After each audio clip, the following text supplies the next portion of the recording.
சென்னையின் ராயபுரம் பகுதியில் ஒரு பழமையான கோவிலுக்கு அருகில் 30 வயதான சரண்யா வசித்து வந்தாள். அவளுடைய புன்னகைக்குப் பின்னால் ஒரு அமைதியான துக்கம் ஒளிந்திருந்தது. அவள் ஒரு சிறிய மலர்க்கடையை நடத்தி வந்தாள். மல்லிகை, சம்பங்கி, பூவரசம் என்று கண்கவர் கதம்பங்கள் தொடுத்து. அவளது நண்பர் காவேரி, வயது 32, எதிரே நகைக்கடை வைத்திருந்தாள். சிறு வயது முதலே உயிர் தோழிகள். வெறும் அக்கம்பக்கத்தினரல்ல, ஒருவிதமான உறவு. சரண்யாவுக்கு திருமணமாகி 3 வருடங்களில் அவள் கணவர் மாரடைப்பால் இறந்து போனார். அன்றிலிருந்து உலகமே அவளுக்கு சிறுக சிறுக குறைந்து கடையும் வீடும் தூக்கமில்லாத இரவுகளுமாக மாறிப்போனது. குழந்தைகள் இல்லை, உறவுகள் இல்லை, வெறும் மலர்கள் மட்டுமே நிலையான தோழர்கள். ஆனால் சரண்யா இன்னும் அழகாகத்தான் இருந்தாள். அவள் உடலில் எந்த குறையும் இல்லை. ஆனால் அந்த அழகு யாருக்காக? யாரும் அவளை சந்தோஷப்படுத்தவில்லை. பட்டுப்புடவை, மூக்குத்தி, மெல்லிய நகைகள், அவள் அனைத்தும் அணிந்திருந்தாள். ஆனால் கண்ணாடிக்கு பின்னால் வெறுமை மட்டுமே. தினமும் ஆண்கள் அவள் கடைக்கு வருவார்கள். சிலர் 2வது கல்யாணம் பண்ணிக்கோங்க என்றும், சிலர் உன்னை நான் பார்த்துக்கிறேன் என்றும் சொல்வார்கள். சரண்யா புன்னகையுடன் அவர்களை தவிர்த்தாள். காவேரி அடிக்கடி கேட்பாள், ஏன் சரண்யா, யாராவது உனக்கு பிடிச்சிருந்தால் 2வது கல்யாணம் பண்ணிக்கோ, யாரு என்ன சொல்ல போறாங்க? சரண்யா பெருமூச்சு விட்டாள். எனக்கு யாரையும் பிடிக்கலே காவேரி. என் புருஷன் போனதிலிருந்து எனக்கே தெரியல இந்த தனிமை எப்படி போகும்னு. ராத்திரிகளில் தூக்கம் வராது, மனசு ரொம்ப கஷ்டப்படுது. யாராவது அருகில் இருந்தால் எவ்வளவு நன்றாக இருக்கும். காவேரிக்கு சரண்யாவின் வேதனை நன்றாகத் தெரியும். ஆனால் தன்னால் எப்படி உதவ முடியும்? சரண்யாவின் மனதை மாற்றி ஒரு நல்ல திருமணத்துக்கு அவளை தூண்ட வேண்டும் என்று நினைத்தாள் காவேரி. இந்த அழகை வீணடிக்காதே என்று சொல்லத் துடித்தாள். ஆனால் அவள் சொல்வதற்குள் தனக்கு தெரியாமலேயே வாழ்க்கை வேறொரு திருப்பத்தை எடுக்க தயாராகிக் கொண்டிருந்தது. அந்த திருப்பத்தின் பெயர் ஒரு வயதான அந்நியன். ஒரு நாள் அதிகாலை 4 மணி. சரண்யா மலர் பறிக்கச் சென்றாள். சென்னைக்கு அருகில் ஒரு பசுமை தென்னந்தோப்பு. வழக்கம்போல் இருளில் நடந்தாள். அங்கே காவலாளியாக கார்த்திக் இருந்தான். இளைஞன். அவன் கண்களில் ஒரு வெறி. சரண்யாவை தன் வயப்படுத்த வேண்டும் என்று நாட்கணக்காக முயன்று தோற்றவன். அன்று காலை தோப்பில் யாரும் இல்லாத வேளை பார்த்து அவளை நெருங்கினான். குளிர்ந்த காற்றில் கார்த்திக் கைப்பட்டதும் சரண்யாவின் இதயம் படபடத்தது. பல வருடங்களாக பூட்டி வைக்கப்பட்டிருந்த அவள் உடலில் ஏதோ ஒரு சிற்றலை எழுந்தது. அவனை தள்ளி தள்ளி நிற்க மனம் அலறியது. ஆனால் உடல் ஏற்றுக்கொண்டது. கார்த்தி துணிச்சலுடன் செயல்படத் தொடங்கினான். திடீரென்று பக்கத்தில் குரல்கள். மற்ற பெண்களும் ஆண்களும் பூக்கள் பறிக்க வந்துவிட்டனர். கார்த்தி வெறுப்புடன் விலகினான். சரண்யா நடுங்கியவளாய், ஒன்றுமில்லை, தலை சுற்றுது என்று சமாளித்தாள். பூக்களை விரைவாக பறித்து வெளியே வந்தாள். வாயிலில் கார்த்தி நின்றிருந்தான். அவன் பார்வையில் காதலும் வெறியும் கலந்திருந்தன.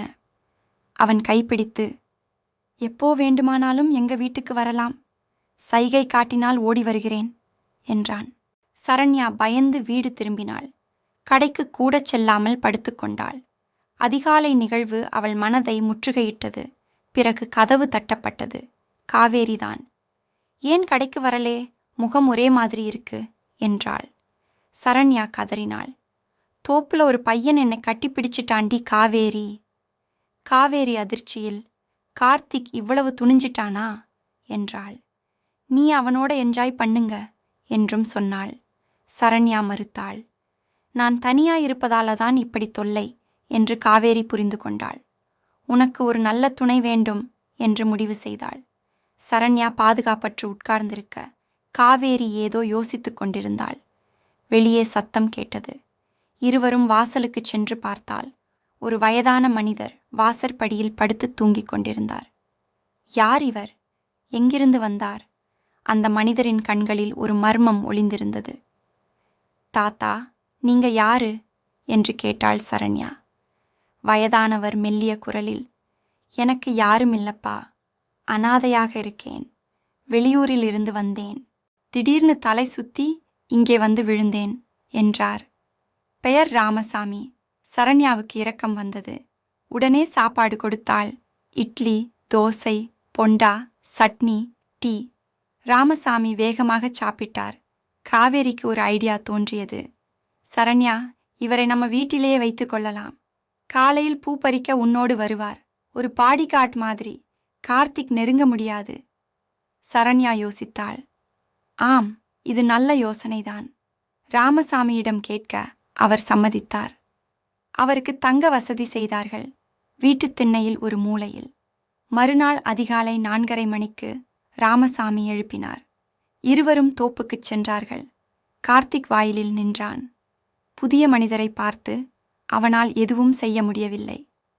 சரண்யா உற்சாகமாக மலர் பறித்தாள். அன்று பகலில் வீடு திரும்பியதும் ராமசாமி குளியலறைக்குச் சென்றார். சரண்யா உள்ளே குளித்துக் கொண்டிருந்தாள். ராமசாமி தவறுதலாக கதவை திறந்துவிட்டார். அவன் கண்களில் சரண்யாவின் உடல் தெரிந்தது. ஒரு வினாடி.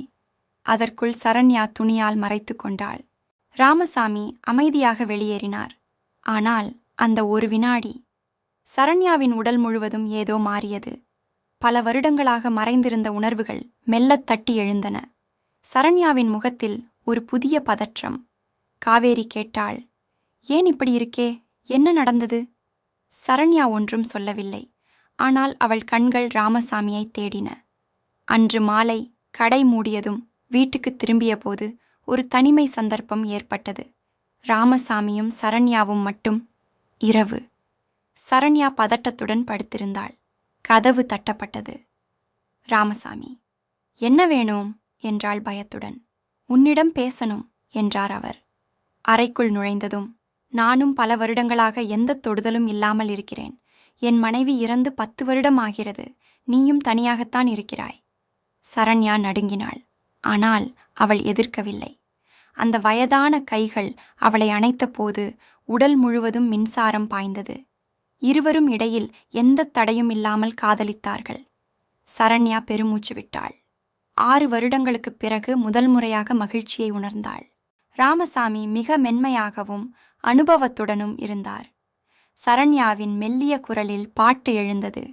சிறிது நேரத்தில் காவேரி வந்தாள். கதவு தட்ட உள்ளே இருவரும் விருட்டென்று துணிகளை சீர்படுத்திக் கொண்டனர். காவேரி திறந்ததும் ஜன்னல் வழியாக பார்த்ததும் எல்லாம் புரிந்து போனது. யாரும் பாட்டு கேட்டேன் என்றாள் சிரித்துக்கொண்டே. சரண்யா வெட்கத்தால் தலைகுனிந்தாள்.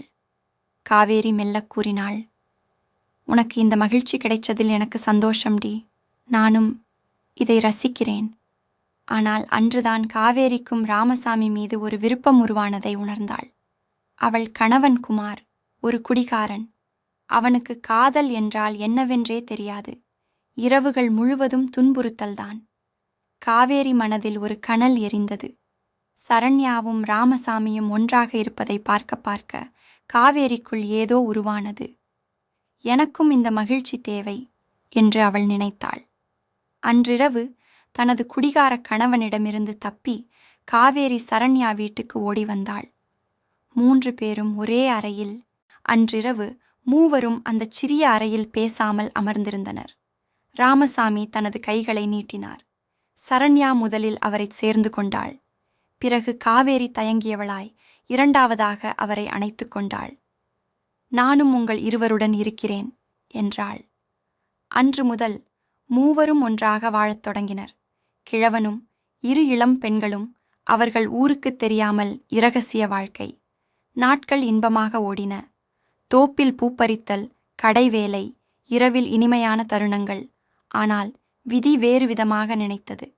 1 மாதத்தில் சரண்யாவும் காவேரியும் ஒரே நாளில் கர்ப்பமானார்கள். இருவரும் அதிர்ச்சியும் மகிழ்ச்சியும் கலந்து பார்க்க ராமசாமி மெல்லச் சிரித்தார். இது நல்லதுக்குத்தான் என்றார். காவேரியின் குடிகாரக் கணவன் குமார் சந்தேகப்பட்டான். அவன் தினமும் திட்டினான், அடித்தான். ஒரு நாள் இரவு குடித்துவிட்டு வந்து, உன் காதலன் யாரு என்று கத்தினான். காவேரி பதில் சொல்லாமல் சரண்யா வீட்டுக்கு ஓடினாள். மூவரும் பச்சைமலை என்ற தொலைதூர கிராமத்துக்கு தப்பிச் செல்ல முடிவு செய்தனர். அங்கு காவேரிக்குச் சொந்தமான ஒரு பழைய வீடும் தோட்டமும் இருந்தது. திருட்டுத்தனமாக ஒரு இரவில் புறப்பட்டனர். ராமசாமியும் சரண்யாவும் காவேரியும். வயதானவர் மட்டுமல்ல, அவர்தான் அந்த மூவரின் வலிமையான ஆதாரமானார். பச்சை மலையில் அவர்கள் ஒரு புதிய வாழ்க்கையைத் தொடங்கினர். ஓராண்டில் இருவரும் பெண் குழந்தைகளை பெற்றெடுத்தனர். அந்த குழந்தைகள் இரண்டும் ராமசாமியின் முகத்தை ஒத்திருந்தன. கதையின் முடிவில் சரண்யா சொன்னாள், காதல் இல்லாமல் இந்த உலகம் இல்லை. வயது ஒரு தடையல்ல. மனம் ஒன்றானால் உறவு பூக்கும். காவேரி கண்கலங்கினாள். முதல் முறையாக உண்மையான மகிழ்ச்சியைக் கண்டாள். இந்த கதை உண்மைச் சம்பவத்தின் அடிப்படையில் அமைந்தது. காதலை வெளிப்படுத்த துணிந்த யாருக்கும் இது ஒரு உத்வேகம். இது போன்ற உணர்ச்சிகரமான வாழ்க்கை பாடங்களை தரும் கதைகளுக்கு எங்கள் சேனலை சப்ஸ்கிரைப் செய்து பெல் ஐகானை அழுத்துங்கள். உங்கள் தெருவில் நடந்தது போன்ற காதல் கதைகள் உண்டென்றால் கமெண்டில் சொல்லுங்கள். நன்றி, வணக்கம்.